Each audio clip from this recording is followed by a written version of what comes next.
magsisimula naman yung planetary alignment, ano ha? Oo, ang tawag dito, maghahanay, di ba? Ngayong araw na ito, yung pong 6 na planeta. Matapos ang naging meteor shower nitong unang bahagi ng 2025, isa na namang kakaabang-abang na pangyayari sa kalawakan ang mangyayari ngayong Enero. Partikular na nga po ngayong araw na ito, di ba? Ivan, January 21. Ayan, ha? Ayon sa Star Walk Space, isang planetary alignment ang mangyayari mamayang gabi, kung saan magpapantay-pantay ang Mars, Jupiter, Uranus, Neptune, Venus at Saturn. Sa 6 na planetang ito, ang Mars, Jupiter, Venus at Saturn ang nila ay pinakamagiging visible sa mata ng tao, habang kailangan mo naman ng high-powered na binoculars para makita ang Neptune at Uranus. Magdedepende pa rin daw sa inyong lokasyon ang visibility ng planetary alignment.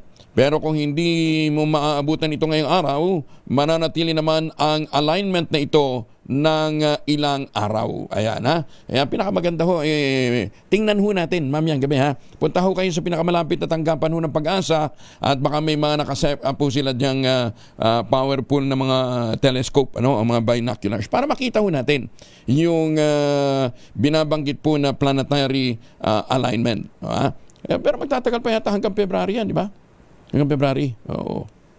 Kaya lang, sa 23, muli namang sisikat ang araw, sabi ko nga sa inyo, sa Barrow, Alaska. Ayan, after 65 days ng mahabang dilim, long dark night, mula noong November 18, 2024, hindi na sila sinikatan ng araw. Lungkot doon, ano ha? Haba ng araw, 65.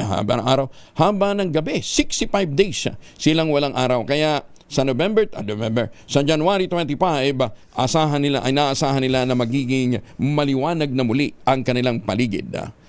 Hindi gumagana solar light doon pag gano'n pa. Alang araw eh.